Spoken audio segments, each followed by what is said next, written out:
We're joined by Leslie Perino-Priest, who was a wonderful reporter here back in the day, and it's great to have you with us. Thanks, Gene. Great to be here. First of all, tell the folks what your title was and what years you worked here. Well, I worked here in 1997 through 2000, and I started off as a AM Kentucky morning producer. So I worked with Susan Fruits, and I produced the show for her back in the day.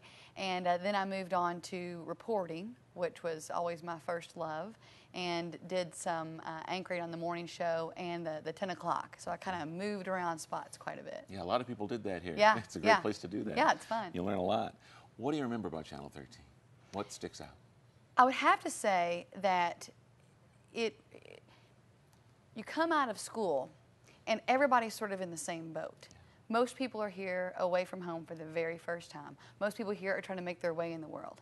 And that there's a camaraderie there that in other positions I've had since WBKO I have not found. Because you are all traveling the same course in a way. And you're all sort of learning from one another. And I always say that in reporting, you know, objectivity is not just a big word, it's a big responsibility also. And you think about what kind of responsibility you have when you first get out of school and you're here and you're covering stories in a town our size that really can affect someone the rest of their life the way that you report it. So those are some of the things that really stuck out to me was the gravity of the job that I had. And of course, retrospectively, it seems even bigger, you know. Yeah. But I think it would have to be that coupled with the camaraderie of the relationships, the friendships that you build here that I mean, you and I still talk. Yeah. You know, those very intense early moments make a big difference, and they last forever, I think. Yeah, I keep hearing that over and over again from the people I talk to. Yeah. It's a great thing. It is, it is. Anything funny you remember about being here? You know, it's so funny because behind the scenes, people don't get to see how much of cutting up goes on. Yeah. And it really, I bet you if you interviewed other people who are kind of in high intensity jobs, you know, we were always on deadlines. You're always stressed about, did I get this interview? And do I have enough time upstairs to get it on? And all that sort of stuff. And so I think if you interview people who are in intense situations, I'll bet you would find that relationships are also very intense. And I found that in our newsroom. And so you just got the sense of calm and like you just be yourself. And it was so fun because they sort of develop into brothers and sister type relationships. And you feel like you can just sort of say anything and just lay it all out there. And I just really enjoyed just being yourself. Yeah, it was really wonderful. It was, and it's relaxing. You can just let loose. And it is. It was a fun newsroom. It was. So I just remember all the joking and all the cutting up all the time. So folks want to know what you're doing now. Okay. Any kind of a job, or I know you've got a wonderful family. Thank you.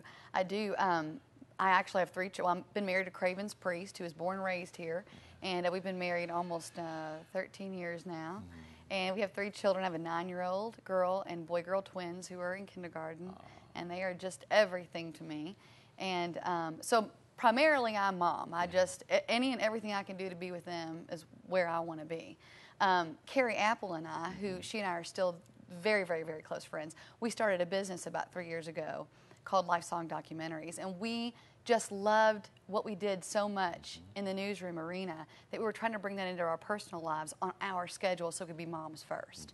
And so we have had some success in telling the life story, so to speak, of mom and pop businesses and really putting them in biography type form.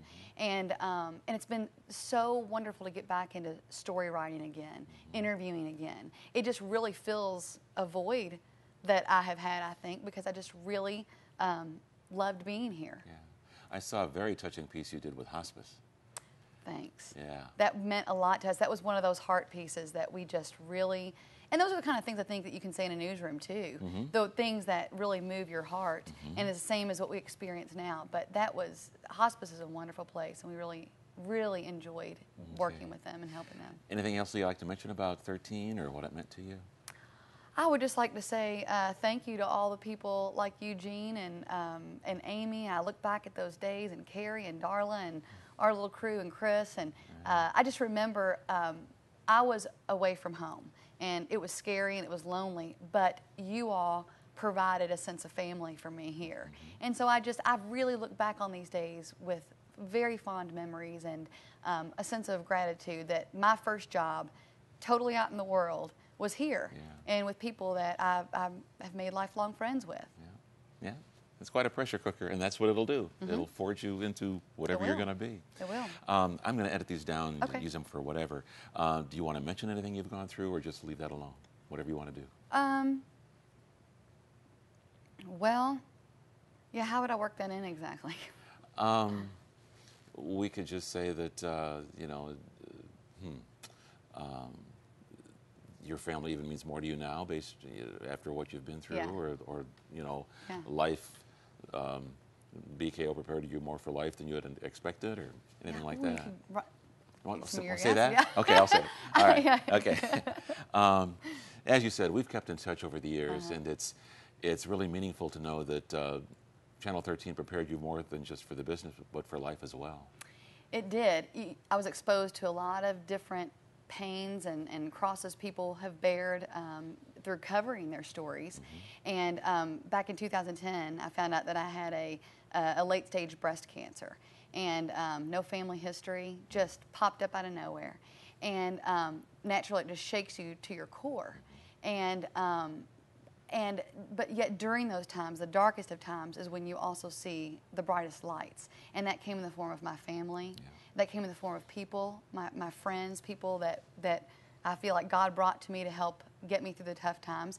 And it again reinforced those deep relationships that you make with people over the years. And you see how those people also make such a big difference in your life when times get tough. Yeah. So I'm doing great now, though. You are. I mean, it's just, it's wonderful to see the shine in your eyes. Oh, thank you. It was tough. It was a long road, and a lot of people, unfortunately, have been touched by cancer, and it's a terrible thing to have to go through. But I stand here today just grateful and healthy, and just I heard recently living with a capital L. Oh, great. how I Yeah. feel, yeah. Well, it's obvious that you're surrounded by love, because you've just come through this like gangbusters. Oh, well, good. I really have. I feel like that. My joke is always that it feels like that it happened to. Not a joke. Scratch that. Yeah. I always say that it feels like this happened to somebody Yeah, else. yeah. 2 years out now, it's just surreal. It feels like some dream. It's almost not relatable anymore. Sure. Yeah. And I'm grateful for that too. That it's not something I wake up thinking about all the Yep. time. Absolutely